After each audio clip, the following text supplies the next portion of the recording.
Hello everyone, welcome back to Priyanka net classes. So basically आज के इस लेक्चर में हम लोग एनटीए यूजीसी नेट जेआरएफ के पेपर टू कॉमर्स के पीवाईक्यू सीरीज को कंटिन्यू करने वाले हैं।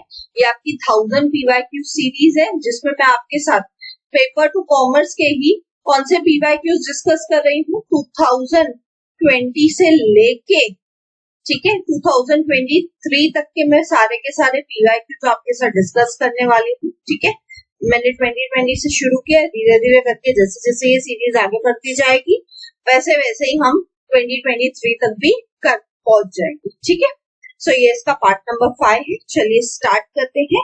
अगर आप में से किसी ने फर्स्ट 4 पार्ट्स को मिस किया है तो 1000 पीवाईक्यूज की जो सीरीज का लिंक है वो डिस्क्रिप्शन में गिवन है।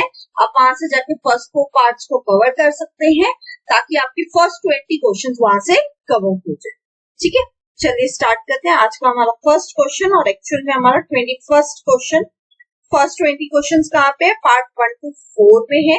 ठीक है, अगर आपने वो पार्ट्स को मिस किया है डिस्क्रिप्शन में लिंक गिवन। ठीक है, 21 क्वेश्चन देखते हैं। When foreign currency assets and liabilities match in terms of amount of exposure and timing of maturities, it is described as dash।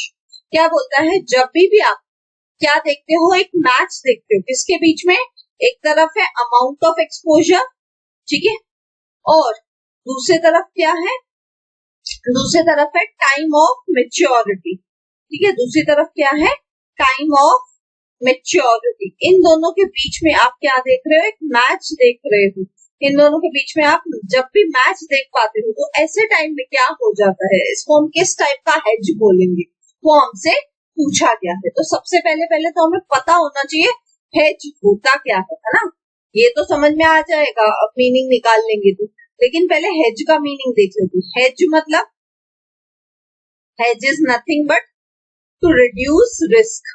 जब भी आप क्या करते हो, अपनी रिस्क कम करने की कोशिश करते हो तो उसे हम कहते हैं हेज करना। जैसे कि से फॉर एग्जांपल नॉर्मली जो भी लोग इन्वेस्टमेंट्स करते हैं, हम लोग जब इन्वेस्टमेंट्स करते हैं अपनी, तो हम लोग क्या करते हैं? ट्राई करते हैं कि हम अपनी रिस्क को ज्यादा से ज्यादा क्या करें? रिड्यूस करें। यानी इनडायरेक्टली मैं क्या कर रही हूँ? मैं भी हेजिंग ही तो कर रही हूँ, है ना। अगर मैं अपनी रिस्क को, अपने इन्वेस्टमेंट की रिस्क को कम करना चाहती हूँ तो मैं क्या कर रही हूँ? मैं ऑटोमेटिकली हेज कर रही हूँ। जैसे कि से फॉर एग्जांपल, हेज का एक एग्जांपल देती हूँ मैं, जैसे कि इंश्योरेंस। इंश्योरेंस क्या एक टाइप का हेजिंग ही तो है। क्यों?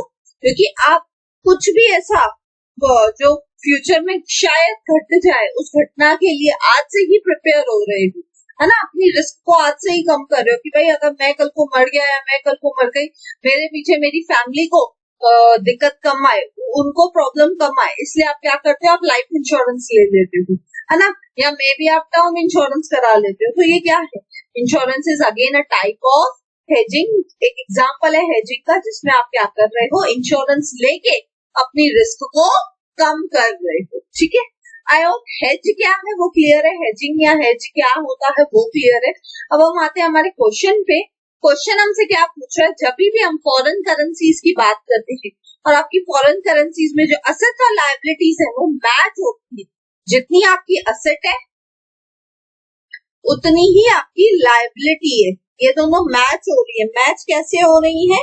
कि इनका एक्सपोजर भी, अमाउंट ऑफ एक्सपोजर भी सेम है और टाइमिंग ऑफ मैच्योरिटी भी सेम है। तो इसे हम क्या कहते हैं? इसे हम कहते हैं नेचुरल हेज। नेचुरल हेज क्यों कहेंगे? क्योंकि सीधी सी बात है, आपकी एसेट्स और लायबिलिटीज कभी भी सेम नहीं होती, कभी भी मैच नहीं होती, कभी भी ऐसा नॉर्मली पॉसिबल ही नहीं है कि आप जितना अमाउंट ऑफ एक्सपोजर है आपका, या जितनी आपकी टाइमिंग ऑफ मैच्योरिटीज है आपकी एसेट्स और लायबिलिटीज की, ये सब हमेशा मैच होता रहे। ऐसा प्रैक्टिकली पॉसिबल ही नहीं है, और ऐसा गलती से कभी हो जाता है तो उसे हम कहते हैं नेचुरल हेज। उसे हम क्या कहते हैं? Natural hedge. सो इसका राइट आंसर क्या हो जाएगा? इसका राइट आंसर हो जाएगा option number B, natural hedge. Natural hedge क्या होता है? ये टेक्निक है जिसमें क्या होता है, बाय डिफॉल्ट ऑटोमेटिकली ऐसी सिचुएशन क्रिएट हो जाती है कि आपकी असेट्स और आपकी लायबिलिटीज मैच करने लगती है। यानी आपके पास जितनी फॉरेन करेंसी में असेट्स पड़ी थी और जितनी आपको फॉरेन करेंसीज में लायबिलिटीज पे ऑफ करनी थी, वो दोनों मैच हो रही है। यानी जितना आपका पैसा था और साथ ही साथ जो टाइम लगना है उस पैसे को मैच्योर होने के लिए, ठीक है, वो दोनों भी क्या हो रहा है, मैच हो रहा है। तो ऐसा बहुत रेयर देखा जाता है, कम देखा जाता है। क्यों? क्योंकि ये नेचुरली हेजिंग ऑटोमेटिकली हो गई सिचुएशंस के वजह से। तो एक अच्छी बात है, आपके लिए ये सिचुएशन फेवरेबल हो सकती है एज अ कंट्री। अदरवाइज ये सिचुएशन बहुत ही रेयर है, या ये सिचुएशन बहुत ही बोल सकते हैं ना, फेवरेबल तो है बट एट द मोस्ट ये बहुत ही रेयर सिचुएशन देखी जाती, ठीक है। आई होप ये फर्स्ट, तो ये जो 21st क्वेश्चन है ये आपको अच्छे से क्लियर है, क्या होता है नेचुरल हेज वो भी अच्छे से क्लियर है, ठीक है। आगे बढ़ते हैं हमारे नेक्स्ट क्वेश्चन की तरफ, जो कि 22nd question, which of the following is not correct with respect to the matrix organisation. अब यहाँ पे ना क्वेश्चन हमसे किससे रिलेटेड पूछा गया, मैट्रिक ऑर्गेनाइजेशन से रिलेटेड पूछा गया, तो वो तो हम देखेंगे। लेकिन ऐसे टाइप के क्वेश्चन में ना आप एज अ स्टूडेंट सबसे कॉमन मिस्टेक पता है एग्जाम में जाके क्या करते हो, यहाँ पे क्या लिखा हुआ है, नॉट करेक्ट लिखा हुआ है ना। आप पढ़ते तो नॉट करेक्ट हो, लेकिन सॉल्व करते करते ना पता नहीं क्यों आप इनकरेक्ट स्टेटमेंट ढूंढने की जगह पे ना करेक्ट स्टेटमेंट देख लेने लग जाते। क्यों? क्योंकि आप ये नॉट वर्ड ना कहीं भूल जाते हो। तो ये one of the common mistakes है जो एज अ स्टूडेंट आप एग्जाम पे जाके भी करते हो। प्लीज इस मिस्टेक को अवॉइड कीजिए। हमसे नॉट करेक्ट बोला है यानी इनकरेक्ट स्टेटमेंट पूछिए, है ना। तो हमें इनकरेक्ट स्टेटमेंट ढूंढनी है with respect to the matrix organisation, ठीक है। इसलिए गलती से भी पेपर में इस नॉट वर्ड को इग्नोर मत करिएगा, नहीं तो पूरा मीनिंग ही क्वेश्चन का चेंज हो जाता है, ठीक है। इनकरेक्ट स्टेटमेंट पूछे हमसे किससे रिलेटेड, मैट्रिक्स ऑर्गेनाइजेशन से रिलेटेड। अब मैट्रिक ऑर्गेनाइजेशन क्या होता है पहले वो समझ लेते हैं, फिर एक एक करके ऑप्शन को देखेंगे, ठीक है। मैट्रिक ऑर्गेनाइजेशन कैसा ऑर्गेनाइजेशन स्ट्रक्चर रहता है जहां पे आपके पास क्या रहती है, मल्टीपल लोग रहते हैं जो आपको क्या करते हैं, आपके हेड्स होते हैं। जैसे कि से फॉर एग्जाम्पल एक कॉलेज का एग्जाम्पल दे देती हूँ मैं यहाँ पे आपको एग्जाम्पल, जैसे कि सपोज एक कॉलेज होता है, ठीक है। तो कॉलेज में क्या देखते हो आप लोग, सपोज आप कॉमर्स डिपार्टमेंट में काम करते हो तो आपका एक एचओडी होगा, है ना। तो आप किसको रिपोर्ट करोगे, आप एज अ प्रोफेसर हमेशा असिस्टेंट प्रोफेसर आप किसको रिपोर्ट करते हो, अपने एचओडी को रिपोर्ट करते हो, है ना। लेकिन मैट्रिक्स ऑर्गेनाइजेशन में क्या होता है, आप एज एन असिस्टेंट प्रोफेसर से फॉर एग्जाम्पल आप किसी कमिटी में डाले गए हो, से फॉर एग्जाम्पल आप कल्चरल कमिटी में हो, या आप में भी रिक्रूटमेंट कमिटी में हो, या मे बी आप कॉलेज के और कोई कमिटी में हो, स्पोर्ट्स कमिटी में, ऐसे कोई भी कमिटी में हो, तो क्या होगा, उस कमिटी का जो हेड होगा, ठीक है, उस कमिटी का जो हेड होगा, ठीक है, हेड ऑफ एनी कमिटी जिसमें भी आपको डाला गया है कॉलेज के द्वारा, तो आपको उसको भी तो रिपोर्ट करना पड़ेगा ना जब जब वो कमिटी से रिलेटेड कोई काम होगा, है ना। तो आप एज अ प्रोफेसर किसको लायबल हो, आप अपने एचओडी के तरफ भी लायबल हो, आप उस हेड ऑफ कमिटी के तरफ भी लायबल हो, है ना। जैसे से फॉर एग्जाम्पल मैं कॉलेज में कॉमर्स डिपार्टमेंट में काम करती हूँ, तो कॉमर्स डिपार्टमेंट से रिलेटेड जो भी चीजें होंगी उसके लिए मुझे अपने एचओडी को इन्फॉर्म करते रहना पड़ेगा, उससे बातचीत करते रहनी पड़ेगी। और वही एट द सेम टाइम मेरे को क्या करना पड़ता है, बिकॉज सपोज मैं कल्चरल कमिटी में भी हूँ अपने कॉलेज के, तो मेरे को क्या करना पड़ता है, सेम टाइम पे अगर कल्चरल कमिटी का जब जब कुछ काम होता है तो जो कल्चरल कमिटी के मेरे हेड है उसको भी मुझे क्या करना पड़ता है, टाइम टू टाइम रिपोर्ट करना पड़ता है। यानी मैट्रिक्स ऑर्गेनाइजेशन ऐसा ऑर्गेनाइजेशन स्ट्रक्चर है जिसमें सेम टाइम पे आपको मल्टीपल लोग क्या करते हैं, आपको हेड करते हैं। आप एक तरफ कॉमर्स डिपार्टमेंट के लिए भी काम कर रहे हो, दूसरी तरफ दूसरे कमिटी के लिए भी काम कर रहे हो, और सेम टाइम पे आप दोनों को रिपोर्ट भी करते हो, और आपको साइमल्टेनियसली दो या दो से ज्यादा लोग क्या करते हैं, कवर करते हैं, ठीक है। तो ऐसे टाइप के ऑर्गेनाइजेशन को बोला जाता है मैट्रिक्स ऑर्गेनाइजेशन, ठीक है। यहाँ पे क्या होगा मैट्रिक्स ऑर्गेनाइजेशन के केस में कि आपके पास एक तरफ होगा आपका प्रोडक्ट ऑर्गेनाइजेशन और एक तरफ होता है, ये कॉम्बिनेशन होता है किसका, it is a combination of functional and product organisation. Matrix organisation के केस में क्या होता है, एक तरफ आपके फंक्शनल ऑर्गेनाइजेशन रहती है, फंक्शनल यानी जैसे से फॉर एग्जाम्पल कि आप क्या कर रहे हो, आप कॉलेज में किसी डिपार्टमेंट में प्रोफेसर हो, तो ये आपका फंक्शनल पार्ट है ना। और प्रोडक्ट ऑर्गेनाइजेशन कैसे हुआ कि आप किसी कमिटीज में भी आपको रखा गया है, तो वो आपका प्रोडक्ट है ना। जैसे से फॉर एग्जाम्पल कोई पर्सन है जो एचआर में है, ठीक है, एचआर किसी कंपनी के एचआर डिपार्टमेंट में काम करता है, तो एचआर क्या हो गया, उसका फंक्शनल डिपार्टमेंट हो गया, है ना। और प्रोडक्ट डिपार्टमेंट क्या हुआ कि सपोज वो किसी प्रोजेक्ट पे काम कर रहा है अपनी कंपनी के, तो वो सेम टाइम पे क्या करेगा, उस प्रोजेक्ट के हेड को भी, इवन तो वो एचआर का पर्सन है लेकिन वो प्रोजेक्ट में किसी काम कर रहा है, तो वो सेम टाइम पे क्या करेगा, अपने एचआर वाले बॉस को भी रिपोर्ट करेगा और अपने प्रोजेक्ट वाले बॉस को भी रिपोर्ट करेगा। यानी साइमल्टेनियसली वो दो अलग अलग जगहों पे विद इन द ऑर्गेनाइजेशन काम करता रहेगा, अलग अलग चीजों को लेकर, ठीक है। सो मैट्रिक्स ऑर्गेनाइजेशन क्या होता है, हमेशा कॉम्बिनेशन होता है किसका, फंक्शनल और प्रोडक्ट। तो ये स्टेटमेंट तो राइट है, ठीक है। नेक्स्ट देख लेते हैं, functional departments are not permanent fixtures of a matrix organisation. बोलता है फंक्शनल डिपार्टमेंट्स परमानेंट नहीं है, तो भाई ये बात तो गलत है, ये तो परमानेंट है ना। हर एक कॉलेज में आप अगर किसी डिपार्टमेंट में आपको रखा गया है तो वो तो फिक्स है ना, आप उस डिपार्टमेंट के तो पर्सन हो ही ना। या आप सपोज किसी कंपनी में एचआर हो तो एचआर डिपार्टमेंट के तो आप पर्सन हो ही ना। तो यहाँ पे नॉट परमानेंट लिखा है, लेकिन यहाँ पे एक्चुअली क्या होना चाहिए, यहाँ पे एक्चुअली होना चाहिए परमानेंट फिक्सचर्स। फंक्शनल डिपार्टमेंट्स क्या होती है, परमानेंट होती है किसी भी मैट्रिक्स ऑर्गेनाइजेशन, ठीक है। Product departments are created as the need for them arises. ये स्टेटमेंट भी राइट है। प्रोडक्ट डिपार्टमेंट कब बनता है, जब उनकी जरूरत होती है। जैसे जब ये कमिटीज बनती है कॉलेज में, तो जब जब उनकी जरूरत होती है तब तब ये कमिटीज बनाई जाती है ना। सपोज मैं कल्चरल कमेटी में हूँ तो ऐसा तो नहीं है ना पूरे साल कल्चरल कमेटी में काम होता रहता है, नहीं। जब जब वहां पे कुछ कल्चरल कमेटी में कुछ काम होगा तब तब मुझे काम करना है, अदरवाइज मेरा उस कमेटी में कोई लेना देना है ही नहीं, है ना। वैसे ही सपोज मैं इस एक ऑर्गेनाइजेशन के एचआर डिपार्टमेंट में काम कर रही हूँ और मैं साइमल्टेनियसली किसी उसी कंपनी के कोई और प्रोजेक्ट में भी काम कर रही हूँ, तो जब जब उस प्रोजेक्ट में कुछ काम होगा तब तब ही मैं उस प्रोजेक्ट के लिए काम करूंगी, अदरवाइज मैं चुपचाप बैठ जाऊंगी, मैं अपने डिपार्टमेंट के काम करते रहूंगी, है ना। तो प्रोडक्ट डिपार्टमेंट हम कब क्रिएट करते हैं, जब जब उनकी नीड अराइज होगी, ठीक है।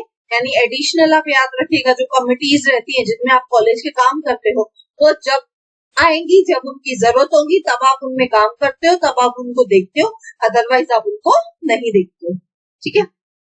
Team members have functional home when they are not needed on a project. क्या बोलता है, टीम मेंबर्स को फंक्शनल होम होता है, यानी उनको अपना घर क्या होता है, उनका अपना घर अपना डिपार्टमेंट हो जाता है ना। जब भी आप अपने प्रोजेक्ट में नहीं हो, यानी मैं सपोज और किसी कमिटी के लिए काम नहीं कर रही हूँ, मेरा काम क्या है, अपने डिपार्टमेंट के लिए तो मेरे को काम करना ही है ना। मैं कॉमर्स डिपार्टमेंट में अगर एम्प्लॉयड हूँ तो मुझे तो क्या करना है, अपने डिपार्टमेंट के तो काम करना ही है, उस बाकी कमिटी से काम करने की जरूरत नहीं पड़ती है उस टाइम पे, है ना। वैसे ही सेम एग्जाम्पल हम ऑर्गेनाइजेशन का पकड़े, तो अगर वो प्रोजेक्ट में कुछ काम नहीं है तो ऑटोमेटिकली मेरा एचआर डिपार्टमेंट तो है जिसमें मैं एम्प्लॉयड हूँ, तो उस डिपार्टमेंट के तो काम मैं करती ही रहूंगी, है ना। तो ये स्टेटमेंट भी राइट है, यानी ऑटोमेटिकली इसका राइट आंसर क्या बन जाएगा, इसका राइट आंसर बन जाएगा ऑप्शन नंबर बी, ठीक है। क्यों, क्योंकि ए सी और डी तीनों भी क्या है, ये तीनों भी क्या है, मैट्रिक्स ऑर्गेनाइजेशन से रिलेटेड करेक्ट स्टेटमेंट है। और हमसे क्या पूछी गई थी, हमसे पूछी गई थी नॉट करेक्ट वाली स्टेटमेंट, नॉट करेक्ट यानी इनकरेक्ट स्टेटमेंट पूछी गई थी।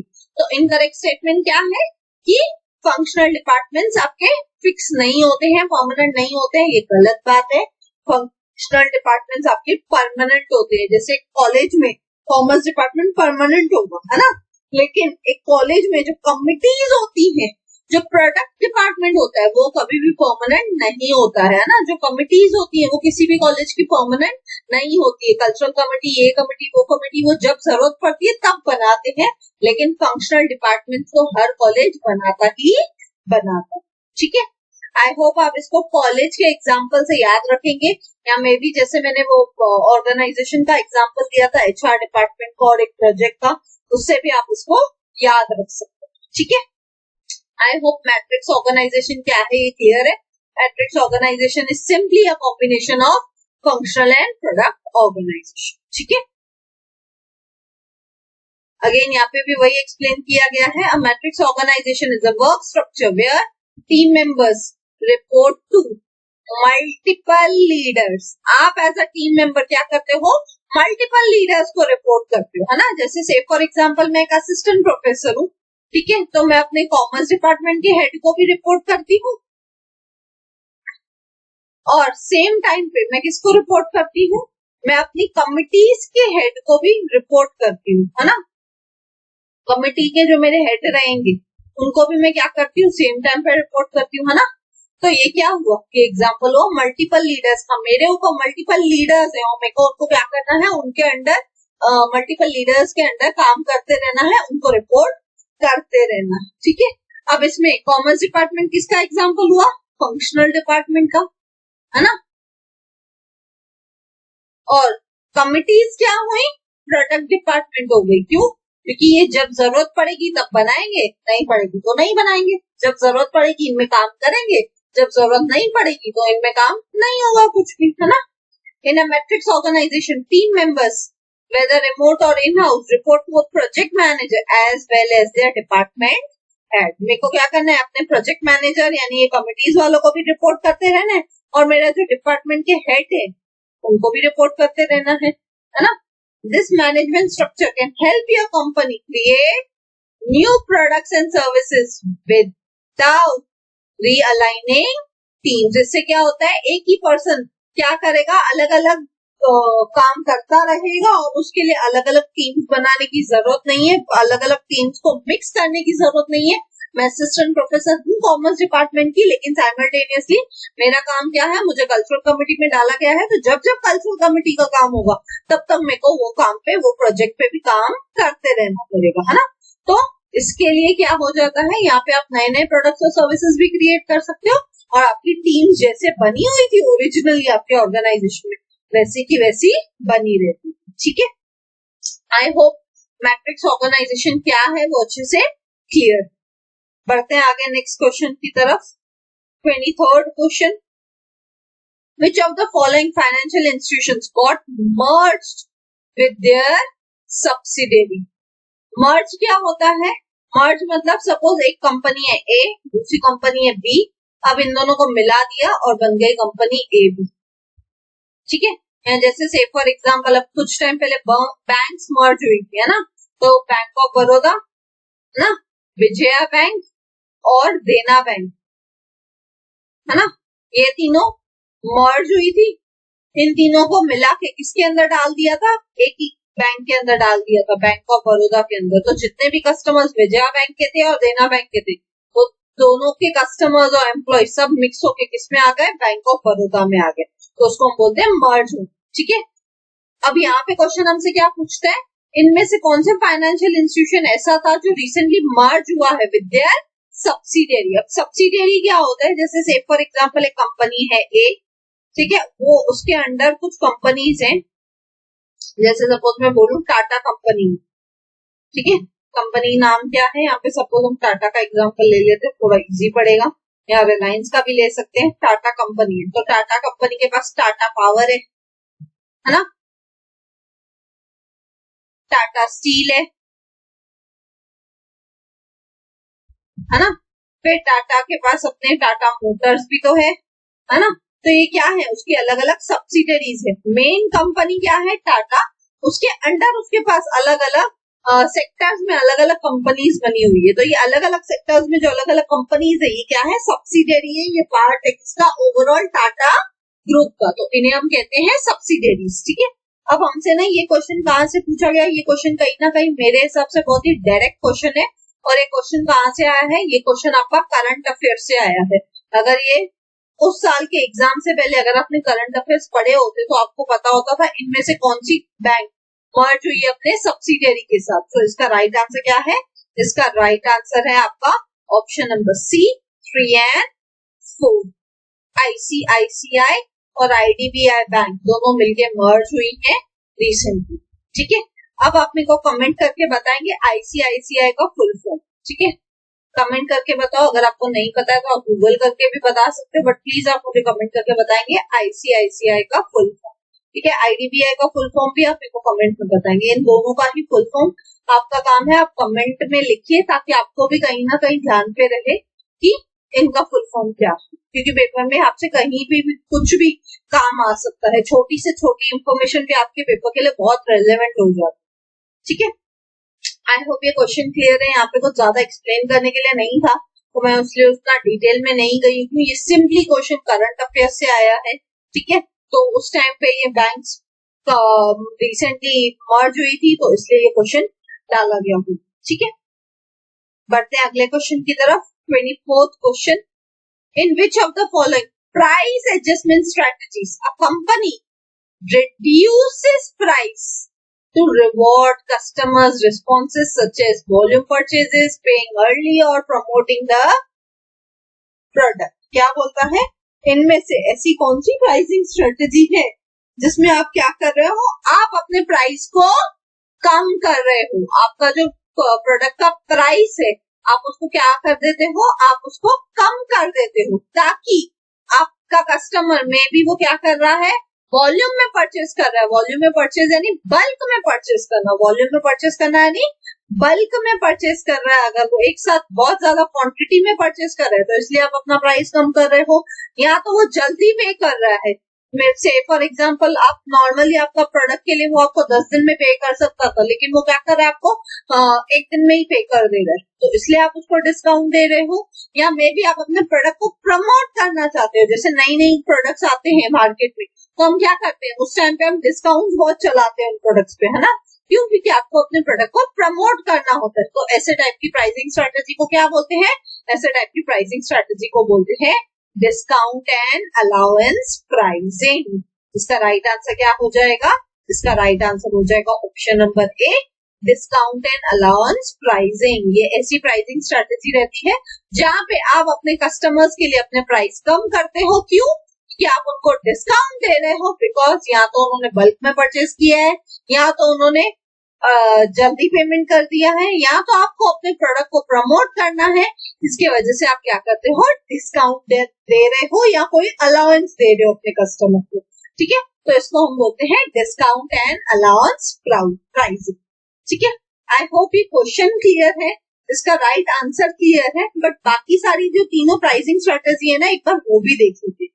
अब साइकोलॉजिकल प्राइसिंग क्या होती है, एक एक करके ना मैं ये तीनों को एक्सप्लेन करती हूँ, ताकि आपको पेपर में यहाँ से फिर से अगर कहीं से क्वेश्चन पूछा जाए तो आपको आता हो। साइकोलॉजिकल प्राइसिंग कैसे होती है, जैसे मैं बोलूँ 999, है ना, 999 क्या होती है, साइकोलॉजिकल प्राइसिंग स्ट्रेटेजी है ना। इंस्टेड ऑफ राइटिंग 1000 रुपीज, मैं क्या लिख रही हूँ, मैं उस शर्ट पे प्राइस लिख रही हूँ 999, तो आपके माइंड में क्या चलता है, ये साइकोलॉजिकल प्राइसिंग स्ट्रेटेजी है, जिसमें आप क्या करते हो, राउंड ऑफ नहीं करके आप उल्टा 1 रुपया कम करके आप कहीं ना कहीं साइकोलॉजिकली कस्टमर के माइंड में डालते हो कि ये शर्ट तो इतनी सस्ती है, 1000 रुपए से भी कम है, लेकिन एक्चुअली अगर देखो तो 999 क्या है, 1000 रुपए की वो शर्ट हुई ना, है ना।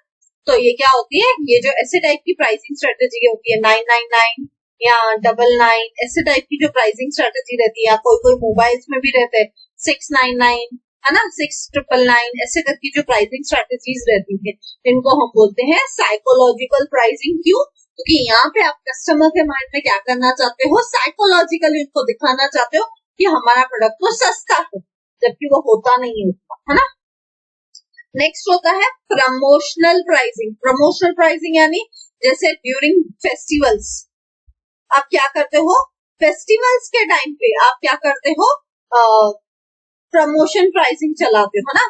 फेस्टिवल के टाइम पे आपने अपने सारे प्रोडक्ट्स के ऊपर सपोज बोल दिया कि 20% डिस्काउंट है, 20% ऑफ है, तो वो क्या है, वो है प्रमोशनल प्राइसिंग। सिर्फ उस फेस्टिवल के दौरान ही आप अपने प्रोडक्ट्स पे क्या दे रहे हो, क्योंकि आपको अपने प्रोडक्ट्स को प्रमोट करना है मार्केट में, तो आप क्या कर रहे हो, 20% डिस्काउंट दे रहे हो।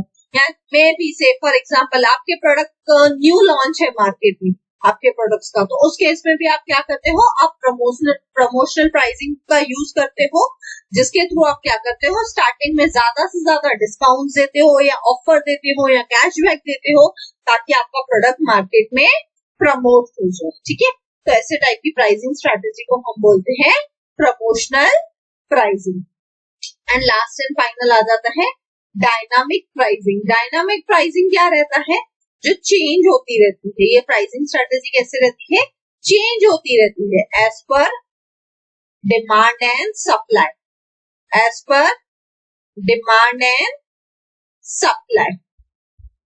डायनामिक वर्ड का ही मतलब क्या होता है, जो कंटिन्यूअसली चेंज होता रहता है। ये प्राइसिंग स्ट्रेटेजी ऐसी है जो कंटिन्यूअसली चेंज होती रहती है as per the demand and supply. जैसे कि से फॉर एग्जांपल आप होटल इंडस्ट्री की बात करो, या मे बी एयरलाइंस की बात करो, तो ये सब कौन सी प्राइसिंग स्ट्रेटेजी को यूज करते हैं? ये सब आपकी डायनामिक प्राइसिंग स्ट्रेटेजी को यूज करते हैं। क्यों? क्योंकि होटल्स का प्राइस या एयरलाइन की जो एयर टिकट्स रहते हैं उसका प्राइस हमेशा चेंज होता रहता है as per the demand and supply. Say for example अभी जैसे G20 सबमिट होने वाला है कहाँ पे? न्यू दिल्ली में, ठीक है। तो अगर अभी आप गूगल करके देखोगे ना, दिल्ली के लिए आप एयर टिकट्स के प्राइस बुक करने जाओगे ना, तो उसके प्राइसेस आपको हाई मिलेंगे। क्यों? क्योंकि डिमांड ज्यादा है, सप्लाई कम है ना।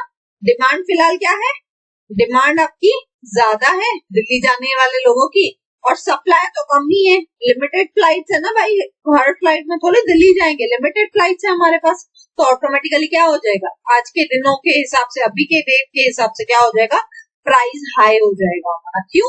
क्योंकि अगर किसी को भी दिल्ली जाना है तो उसको ज्यादा प्राइस पे करके जाना पड़ेगा। क्यों? डिमांड हाई है, सप्लाई कम, ठीक है। एंड वाइस वर्सा भी सिचुएशन हो सकती है depending upon situation to situation. तो डायनामिक प्राइसिंग स्ट्रेटेजी ऐसी प्राइसिंग स्ट्रेटेजी है जहां पे आप प्राइस चेंज करते रहते हो continuously based on your demand and supply. आपके प्रोडक्ट की, आपके सर्विस की क्या डिमांड है मार्केट में, क्या सप्लाई है मार्केट में, उस हिसाब से आप प्राइस के साथ वेरी होते रहते हो, आप चेंज करते रहते हो, ठीक है। ये यूजुअली कहाँ पे देखा जाता है? ये देखा जाता है होटल इंडस्ट्री में, एयरलाइन इंडस्ट्री में वगैरह वगैरह, ठीक है। आई होप ये क्वेश्चन तो क्लियर ही है। साथ ही साथ इसके अलावा इस क्वेश्चन में जो बाकी तीनों प्राइसिंग स्ट्रेटेजी वो भी आपको अच्छे से क्लियर। बढ़ते हैं अगले क्वेश्चन पे। आज का हमारा last question, 25th question. The human relations approach rejected the rabble hypothesis by giving which of the following argument. अब यहाँ पे ना ये क्वेश्चन किससे रिलेटेड पूछा गया? ह्यूमन रिलेशंस अप्रोच से। ये जो ह्यूमन रिलेशन अप्रोच है ये किसने दिया था? ये दिया था एल्टन मायो ने। ये किसने दिया था? Elton Mayo. आपको नाम याद रखना है, मे भी हो सकता है आपसे पेपर में पूछा जाए कि ह्यूमन रिलेशन अप्रोच मैचअप्स में साइड पे दे दिया हो, एक साइड दिया हो ह्यूमन रिलेशन अप्रोच, दूसरी साइड दिया हो ये थियरी या ये अप्रोच किसने दी थी? तो ये किसने दी थी? ह्यूमन रिलेशन अप्रोच किसने दी थी? एल्टन मायो ने दी थी, ठीक है। अब क्या बोलता है? बोलता है ह्यूमन रिलेशन अप्रोच जो थी ना, जो ये एल्टन मायो की जो अप्रोच जो थी वो इसको रिजेक्ट करती है, रैबल हाइपोथेसिस को रिजेक्ट करती है। कैसे? रैबल हाइपोथेसिस क्या होता है? रैबल मतलब जब पूरा का पूरा ग्रुप किसी एक सिंगल मोटिव से काम करता है तो उसे हम कहते हैं रैबल हाइपोथेसिस। रैबल मतलब पूरा का पूरा जो आपका ग्रुप है, आपका जो भीड़ है, क्राउड है, वो क्या कर रहा है? पूरा का पूरा एक ही चीज को लेके काम कर रहा है। जैसे नॉर्मली अगर मैं एग्जांपल बोलूं कि लोग क्या करते हैं किसी भी कंपनी में, किसके लिए काम करते हैं? सिर्फ पैसों के लिए काम करते हैं। तो ये क्या है? ये आपका रैबल हाइपोथेसिस कि हम अज्यूम करते हैं कि लोग क्या करते हैं? पैसों के लिए ही काम करते हैं। लेकिन ह्यूमन रिलेशंस अप्रोच बोलती है कि ऐसा नहीं है। यानी इसका राइट आंसर क्या हो जाएगा? इसका राइट आंसर हो जाएगा option number A, the worker does not work for money only. Human relations approach जो एल्टन मायो ने दी है वो मानती है कि जो लोग हैं कंपनी के, जो ओवरऑल लोग रहते हैं, ग्रुप रहता है कंपनी के अंदर या जो भी क्राउड है कंपनी के अंदर, वो सिर्फ और सिर्फ पैसों के लिए काम नहीं करता है। पैसों के अलावा भी बहुत सारे रीजंस की वजह से लोग उस कंपनी में काम करना पसंद करते हैं, है ना। जैसे कि से फॉर एग्जांपल आप उस कंपनी में काम ही इसलिए करते हो कि मे बी वो कंपनी आपको क्या है, घर के नजदीक पड़ती है, आपका ट्रैवलिंग टाइम नहीं है उतना, इसलिए आप पसंद करते हो कि हाँ ठीक है सैलरी ठीक ठाक है लेकिन मेरे को रोज की ट्रैवलिंग बच जाती है, इसलिए आप उस कंपनी में काम कर रहे हो। या मे बी आपका जो बॉस है, आपका जो सीनियर है वो बहुत अच्छा है, आपको ज्यादा वर्क का प्रेशर नहीं देता है, अच्छे से काम करता है और आपको सफिशिएंट टाइम भी देता है काम करने का, इसलिए भी आप काम करते हो, है ना। तो कहीं ना कहीं अलग अलग रीजन हो सकते हैं लोगों के लिए अलग अलग काम करने के, राइट। तो जो रैबल हाइपोथेसिस है वो क्या बोलता है कि लोग सिर्फ एक ही इंटेंशन को लेके काम करते हैं। तो ऐसा जरूरी नहीं है, लोग अलग अलग इंटेंशन से काम करते हैं, ठीक है। तो इसका राइट आंसर क्या हो जाएगा? इसका राइट आंसर हो जाएगा ऑप्शन नंबर ए। लेकिन एक बार बाकी सारे ऑप्शन भी देख लेते हैं। A worker operates in a techno-economic environment with no room for emotions. Human return approach क्या बोलती है कि एक वर्कर क्या करता है, टेक्नो इकोनॉमिक सिस्टम के थ्रू काम करता है, जहाँ पे इमोशंस की कोई जगह नहीं है। ऐसा तो जरूरी नहीं है भाई, हम लोग जहाँ पे भी काम करते हैं इमोशंस तो वहाँ पे रोल प्ले करते ही है ना। फिर नेक्स्ट देखते हैं, authoritarian style of leadership is more productive. अब यहाँ पे क्या है, अथॉरिटेरियन स्टाइल ऑफ लीडरशिप हो गया, तो एकदम अथॉरिटी लेके एकदम डंडा बोलते हैं ना, डंडा लेके काम करेगा तो ही ज्यादा बेटर होगा, तो ऐसा भी जरूरी नहीं है ना। Individual pays attention to self achievement irrespective of the informal group norm. सब लोग वहां पे क्या काम करते हैं, अपने खुद के लिए काम कर रहे हैं, ना कि अपने इनफॉर्मल ग्रुप्स के लिए। तो ऐसा भी जरूरी नहीं होता है। हम लोग अपने में भी, हम कई बार किसी कंपनी में काम ही इसलिए करते हैं कि हमारा फ्रेंड सर्कल वहां पे अच्छा है, हमारा ग्रुप, हमारी टीम वहां पे अच्छी है। तो कई बार हम खुद से ज्यादा भी अपनी टीम के लिए, अपने इनफॉर्मल ग्रुप्स के लिए भी काम करते हैं, ठीक है। तो ये तीनों चीजों भी नो डाउट कहीं ना कहीं रॉन्ग है, लेकिन रैबल हाइपोथेसिस मेनली किसको रिजेक्ट करता है, मेनली वो रिजेक्ट करता है कि वर्कर सिर्फ और सिर्फ, यहाँ पे ये तीनों भी रॉन्ग ही है कि सबसे देखा जाए तो, लेकिन हमें 4 रॉन्ग स्टेटमेंट में से एग्जैक्टली रॉन्ग, ज्यादा रॉन्ग कौन सी है वो चूज करना था। तो हमने ए ही क्यों चूज किया, क्योंकि यहाँ पे वर्ड क्या था, ओनली। एक वर्कर काम ही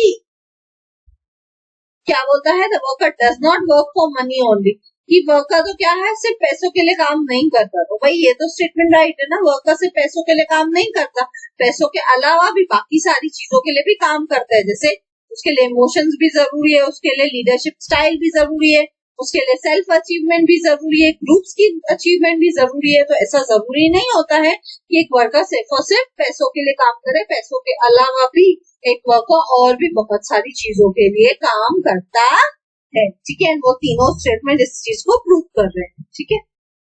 सो इसका राइट आंसर क्या है, इसका राइट आंसर है option number A, Rebel hypothesis को रिजेक्ट किया गया है। ह्यूमन रिलेशनशिप अप्रोच जो एल्टन मायो ने दी है वो क्या बोलती है कि एक वर्कर सिर्फ और सिर्फ पैसों के लिए काम नहीं करता है, पैसों के अलावा भी बहुत सारे रीजन होते हैं जिसके वजह से एक वर्कर किसी ऑर्गेनाइजेशन में काम करता है। इसलिए ह्यूमन रिलेशनशिप अप्रोच ने रिजेक्ट किया है इसको, रैबल हाइपोथेसिस को। रैबल हाइपोथेसिस क्या बोलता है कि जो आपका ग्रुप है वो क्या करता है, सिर्फ और सिर्फ पैसों के पीछे काम कर रहा है या एक पर्टिकुलर इंटेंशन से लेके काम करता है। तो ऐसा नहीं होता है।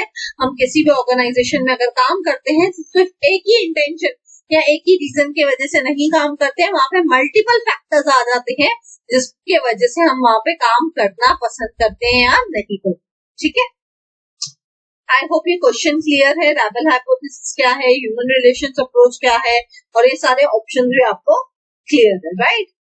सो thank you, see you all in the next lecture. अगर आपको लेक्चर अच्छा लगा तो प्लीज लाइक कीजिए, कमेंट करके मुझे जरूर बताना। दो मैंने आपसे फुल फॉर्म्स पूछे हैं वो आप मुझे कमेंट करके मुझे जरूर बताएंगे। एंड प्लीज अपने ज्यादा से ज्यादा पेपर टू कॉमर्स के स्टूडेंट्स के साथ, अपने फ्रेंड्स के साथ शेयर कीजिए, ठीक है। एंड सब्सक्राइब कीजिए अगर आप न्यू हैं। मिलते हैं नेक्स्ट वीडियो में, till then bye bye, take care.